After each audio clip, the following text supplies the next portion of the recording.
Hey, so I quickly want to talk about some pros, cons, and misconceptions of velocity-based training. So first, some misconceptions. These categories of starting strength, accelerative strength, strength speed, they're not real. These are not qualities that actually manifest in sports. The problem with this table in these categories is that people will create a load velocity profile, and they'll try to find where their profile deviates from linearity along the curve. And when they see that deviation from linearity, they may think that they have some sort of deficiency. But the problem is we don't even know what a proper load velocity profile is supposed to look like. Load velocity profiles are going to vary from individual to individual based on the strengths and weaknesses of that individual, the anthropometry of that individual, their training history, the sport they play, the position of the sport that they play. So it's really no use in creating a load velocity profile and looking at that curve and seeing where you need to improve. Sporting and movement outcomes rely on maximum force, rate of force development, and angle of force application. These three things matter more than any of these arbitrary categories in this table. Thinking that doing a bunch of reps of back squat between 1 meter and 1.3 meters per second is actually working on speed strength and is actually going to carry over to that 20 to 40 meter zone in a 60-yard sprint, that's just foolishness. Yes, you can produce more power when using a specific load and moving it at a certain velocity. And I don't think it's a bad idea to get reps at that optimal power load velocity range. But that's general, and it's in the context of lifting weights. It's not in the context of hitting someone on a football field,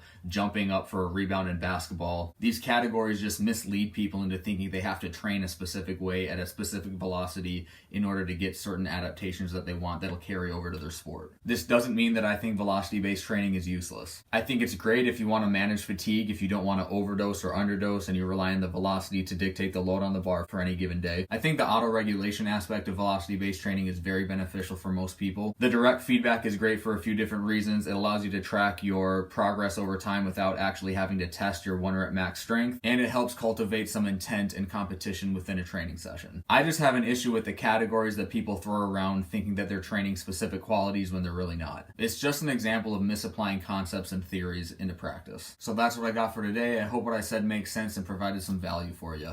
Thanks and have a great day. I'll see you next time.